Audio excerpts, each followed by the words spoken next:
ছাগলের ঘরে জায়গা করে দিয়েছে সেই মানুষটাদের 1000 টাকার মূল্য, সেই মানুষটাদের 1000 টাকার মূল্য, যাকে মাসের শেষে কারোর কাছে হাত পাততে হয় না যে আমার ওষুধ কেনার জন্য 1000 টাকা 500 টাকা দরকার। সেই মা জানে 1000 টাকার মূল্য, যে 1000 টাকা নিয়ে তার ছেলে আর মেয়েকে টিউশনের ফিসটা গুনে দেয়, সেই মা জানে লক্ষ্মীর ভান্ডারের মূল্য। আমাদের কেউ রাস্তায় যখন থাকি অনেকের কাছে কিছু নেগেটিভ কথা শুনি আর কিছু ইতিবাচক কথা শুনি। তার ভিতরে ইতিবাচক কথা এইটা, আমি একটা সভাতে আমাদের একজন বোন বলছে যে লক্ষ্মীর ভান্ডারের রহস্য কেউ বুঝবে না, বড় লোক বুঝবে না, সাধারণ পরিবারের মায়েরা বোনেরা বোঝে। কিভাবে বোঝে? আমার 2টি ছেলে মেয়ে, আমি চেষ্টা করি, আমরা তো প্রত্যেকে চেষ্টা করি যে আমাদের ছেলে মেয়েরা আমার মতন না হয়ে আরো বড় হবে। তো সেই মা বলছে আমি আমার ওই 1000 টাকা আমার 2টি ছেলে মেয়ের টিউশনে ফিস দিই, আগামী দিনে যেন তারা সুশিক্ষিত হয়ে এই সমাজে পরিচিতি লাভ করে। সেই মা বলছে যে আমার মাকে যখন আমি বাপের বাড়িতে দেখতে যাই, স্বামীর কাছে আমাকে হাত পাততে হয় না টোটোর ভাড়া বাসের ভাড়ার জন্য, আর বাবাকে মাকে দেখতে যাব 1 কেজি হরলিক্স আর 1 কেজি আপেলের জন্য কারোর মুখাপেক্ষি হতে হয় না। এইখানে আমাদের জয়, এই জয় নিয়ে মমতা ব্যানার্জি দল পরিচালনা করে। আমাদের শিশুরা যাদের পা ছিল খালি আর যাদের জামা কাপড় ছিল জীর্ণ, একই পরিবেশে একই প্রাইমারি স্কুলে হাই স্কুলে 2টি বিপরীতমুখী ছবি আমরা দেখেছি। একটা যাচ্ছে গরিবের ছেলে আর আজকে একটা যাচ্ছে বড়লোকের ছেলে। রাস্তায় গরিব আর বড়লোকের চিহ্নিতকরণ হয়ে যেত, আজকের দিনে দাঁড়িয়ে আছে প্রভেদ করার কারো ক্ষমতা। সবার পায়ে জুতো, সবার একই রঙের জামা কাপড়, আর সবাইকে একসাথে একই বেঞ্চে বসে খাওয়ার ব্যবস্থা মমতা ব্যানার্জি করিয়েছেন। এইভাবে এই বৈষম্য মেটানোর চেষ্টা চলছে। একাধারে চলছে সমস্ত সাধারণকে নিয়ে তাদেরকে সুখের ছোঁয়া দেওয়ার চেষ্টা, অন্যদিকে চলছে বৈষম্য তৈরি করার চেষ্টা। ভেঙে দাও, গুড়িয়ে দাও, ভাগ করে দাও মন্দির, মসজিদ, গির্জা, গুরুদ্বারা।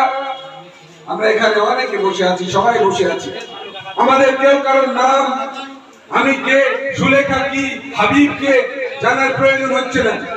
আমি সুলেখার কাছের থেকে যে আমার চেয়ার নিয়ে ওপারে সরে যাচ্ছি, এই অস্পৃশ্যতা আমাদের ভেতরে নেই, কিন্তু কোথাও মানুষ বিচলিত হচ্ছে। কারা তারা? যারা রামকে হাতিয়ার বানিয়েছে।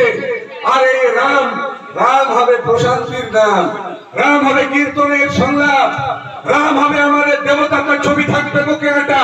রামকে রাবণের জায়গায় বসিয়ে উচ্চ নিনাদে উল্লাসে যুদ্ধে যারা উন্মত্ত, তারা রামকে ধর্মান্তরিত করেনি, তারা রামকে মর্যাদা দেয়নি, তারা রামকে নিন্দিত করেছে। এই ভারতবাসী জানে রাম দেবতা নেই। আজকে জয় শ্রীরাম বলে কোন মুসলিমকে পেটালে রাম কলঙ্কিত হয় না, রাম বন্দিত হয়। এটা যারা আপনারা সামনে বসে আছেন আপনারাই বিচার করেন।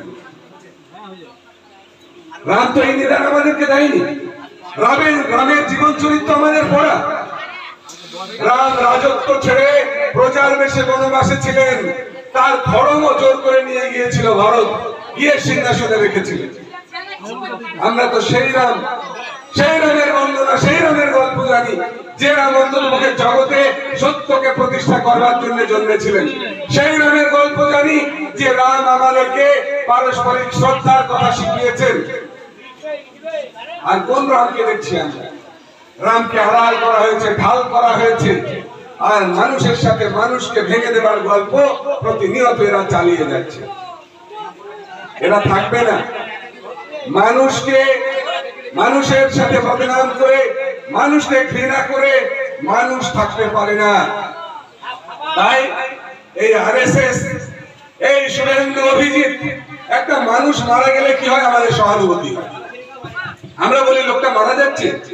কিন্তু এই যে অভিজিৎ, বিজেপির এমপি তমলুক, সে একটা হসপিটালে ভর্তি হয়েছে, আর ফেসবুকের পেজে ভেসে উঠছে যে কখন মারা যাবে। একে বলছে 26,000 চাকরি থেকে রাক্ষস। মরার আগেই যে মানুষটাকে রাক্ষস বলে মানুষ ডাকছে, সেই মানুষটা স্বর্গে যাবে না নরকে যাবে? সে নরকগামী হবে। তার কারণ 26,000 পরিবারের কান্না তার সাথে জুড়ে গেছে। 26,000 মা বোন, ছোট ছোট শিশু, তাদের কান্না, তাদের আরতি, তাদের আর্তনাদ তাদের অভিশাপ বিশ্ববাষ্প হয়ে তার সাথে জুড়ে গেছে। তাই তারা তার রিকভারি চাইছে না, তার সুস্থতা চাইছে না, তারা চাইছে সে মারা যায়। আর সেদিনও হয়তো জয়োল্লাস হবে।